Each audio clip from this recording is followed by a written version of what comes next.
నమస్తే అండి, welcome to foodie Singh. అమ్మ మనకి పెట్టే ముద్దలో ఎంత ప్రేమ దాగి ఉంటుందో, రాగి ముద్దలో అన్ని ప్రయోజనాలు, ప్రోటీన్స్ దాగి ఉంటాయి.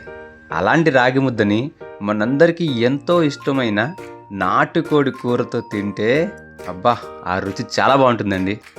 వారంలో ఒక్కరోజైనా రాగి పిండి కలిపిన ఆహారం తీసుకోవడం చాలా అవసరం. నేను చెప్పిన చిన్న స్టెప్స్ ఫాలో అవుతూ చేయండి, ఖచ్చితంగా చాలా బాగా వస్తుంది ఈ రెసిపీ.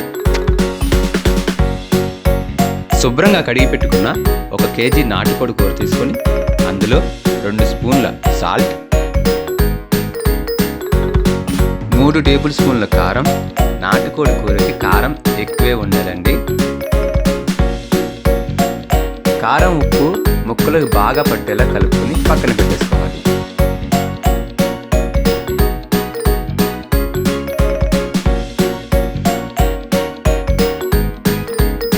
2 ఇంచుల అల్లం, వెల్లుల్లి 12 రెబ్బలు, మిరియాలు 1/2 టీ స్పూన్, దాల్చిన చెక్క 1 ఇంచ్, యాలకులు 2,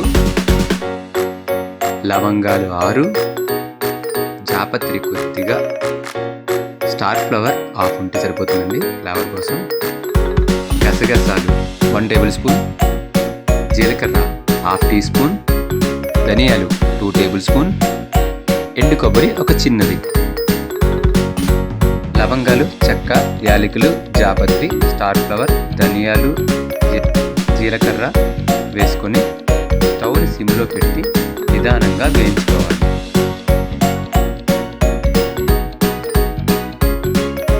కొంచెం వేగిన తర్వాత గసగసాలు, తరిగిన ఎండు కొబ్బరి వేసుకొని 6 నుంచి 7 నిమిషాలు వేగిన తర్వాత తీసుకొని పౌడర్ చేసి పక్కన పెట్టుకోండి. అల్లం వెల్లుల్లి కూడా పేస్ట్ చేసి పక్కన ఉంచుకోండి.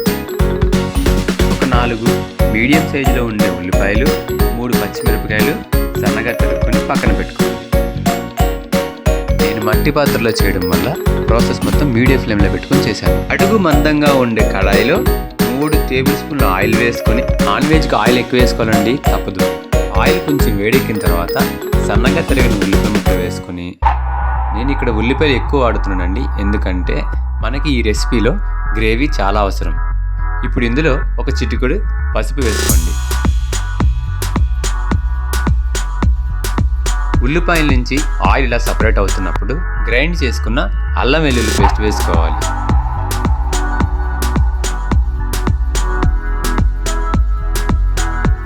బాగా వేగిన తర్వాత కట్ చేసుకున్న పచ్చిమిర్చి, 1 రెమ్మ కరివేపాకు వేసుకోండి.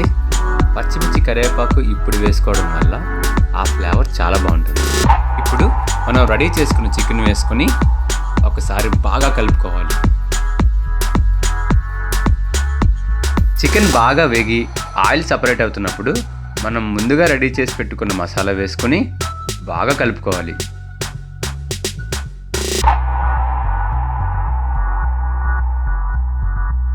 చికెన్ని వాటర్ పోసి ఉడికించుకోవడానికి ముందు ఇలా బాగా వేయించుకోవడం వల్ల చికెన్కి మంచి ఫ్లేవర్ వస్తుంది.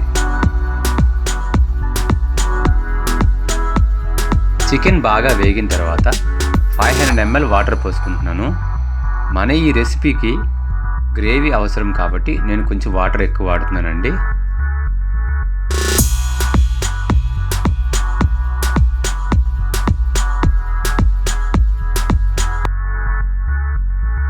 మధ్యలో కలుపుకుంటూ కూర బాగా ఉడికి ఆయిల్ పైకి తెల్లడానికి 25 నుంచి 30 నిమిషాలు పట్టింది. ఇప్పుడు తరిగిన కొత్తిమీర వేసుకొని బాగా కలుపుకొని దించేసుకోవాలి.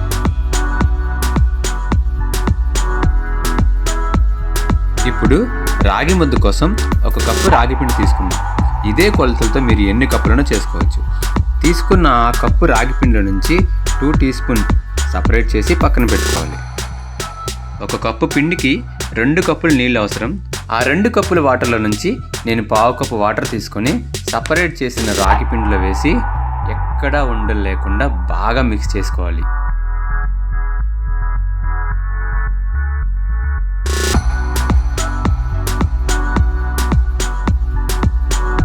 అడుగు మందంగా ఉండే పాత్రలో మిగిలిన 2 కప్పుల వాటర్, అంటే 1/3 కప్పు వాటర్ను పోసి అందులో హాఫ్ టీ స్పూన్ సాల్ట్,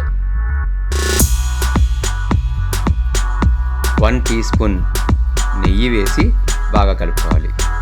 నీళ్లు కొంచెం ఇలా తెరలకాగుతున్నప్పుడు మనం కలిపి ఉంచుకున్న 2 టీ స్పూన్ రాగి పిండిని నెమ్మదిగా పోసుకుంటూ ఇలా కలుపుతూ ఉండాలి. నీళ్లు మరిగేంత వరకు ఇలా కలుపుకోవాలి, లేకపోతే అడుగు పట్టేస్తుంది. పిండి ఇలా రంగు మారి ఇలా ఉడుకుతున్నట్టు కనిపిస్తున్నప్పుడు రాగి పిండిని ఒక పొరలా వేసుకొని కలపకుండా అలా వదిలేయాలి. అలా చేయడం వల్ల వేడికి రాగి పిండి బాగా ఉడుకుతుంది.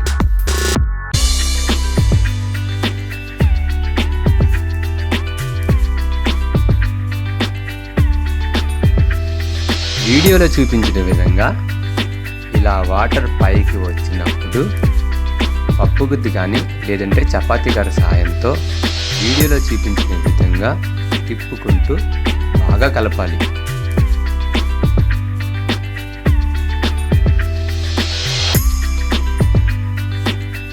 రాగి ముద్ద బాగా ఉడికేంత వరకు ఇలా తిప్పుతూనే ఉండాలి. ఇలా తిప్పకపోతే అడుగు పట్టేస్తుంది, లేదంటే మధ్యలో ఉండల కింద ఉండిపోతుంది. సో కష్టమైన ఇలా తిప్పుతూ ఉడికించుకుంటే చాలా బాగుంటుందండి.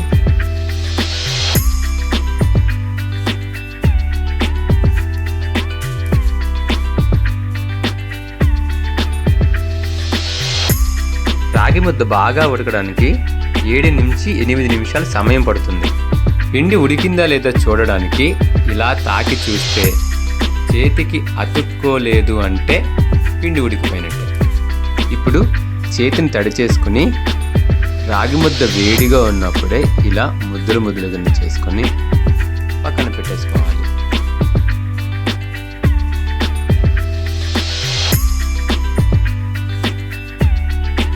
పక్కన పెట్టుకున్న రాగి ముద్దలో నచ్చితే కొంచెం నెయ్యి వేసుకొని ఇలా సర్వ్ చేసుకోండి, చాలా బాగుంటుంది. నచ్చిందా? ఈ పండగకి ఇంటికి వచ్చిన బంధువులకి పిల్లలకి ఇలా చేసి పెట్టండి. ఆహా, చాలా బాగుందని మెచ్చుకుంటారు. నచ్చితే వీడియోని లైక్ చేసి మరిన్ని వీడియోస్ కోసం మా ఛానల్ని సబ్స్క్రైబ్ చేయండి.